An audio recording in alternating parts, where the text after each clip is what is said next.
Menard. funny. You used to have the Menard chop. No, I never. They were never that big. You had the oh, Menard God, chop. they were never that big.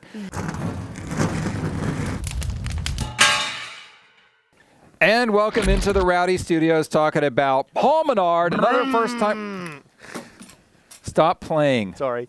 Talking about Paul Menard, another first-time winner, wins the Brickyard, a big win for him, a big win for his race team. He's in the chase as of right now. Well, as Buzz of now. Cutler, Bassmasters with you. I always do that.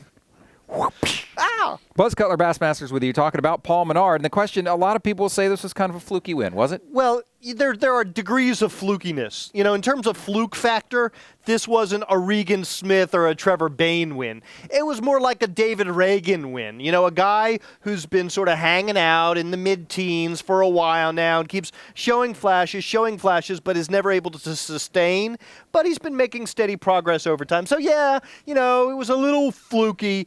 But there, you know, in terms of fluke factor, it wasn't Trevor Bayne fluky. This race win was circumstantial, right? It was a fuel mileage race. We have to acknowledge it. Of the guys who were going for it, I think Paul Menard probably had the best car, probably had the fastest car, had been in the lead earlier in the race. But we all knew this was going to be a strategy race coming into it. It had to be. Track position has been huge this year. It's always been big at Indy, so that was going to be a big key. And when you have a caution 35 laps from the finish and the pit window is 33 laps, I mean, it's obviously going to be a fuel mileage situation, so they took full advantage of that, and Paul Menard executed. Not only that, but the man had great finishes earlier this season. When the Richard Childress stuff was good, it hasn't been that good lately. So it's not a fluke that Paul Menard won, but this was a circumstantial win, no doubt about that. Right. Now, here's the question, because Paul Menard has endured a lot of criticism over the years because of nepotism, because his family sponsors his car. Right. And here's Paul himself talking about that. Slugger kept telling me where Jeff was, the 24. I mean, he was catching us 2-3 seconds a lap. And when he got to 2 or 3 seconds behind us, he said, take off. And the car was just awesome in clean air. We got behind early. Wasn't as good, but, you know, played strategy to a T.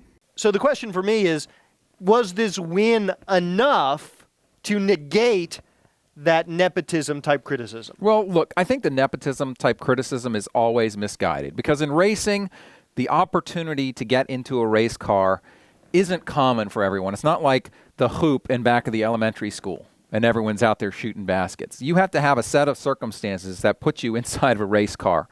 And that's true for any driver anywhere because there's a lot of expense that goes into the equipment, right? Right. So for Paul Menard, he got his opportunity through whatever means he could, and I think he's performed well enough to show that he's earned the title of Sprint Cup driver. Now, he's been close enough to a win that this win, to me, it's validation of the progress that he's made, even though it was circumstantial. So Paul Menard was a guy, he's already had 3 top 5s this year prior to this, I believe. So he's made progress.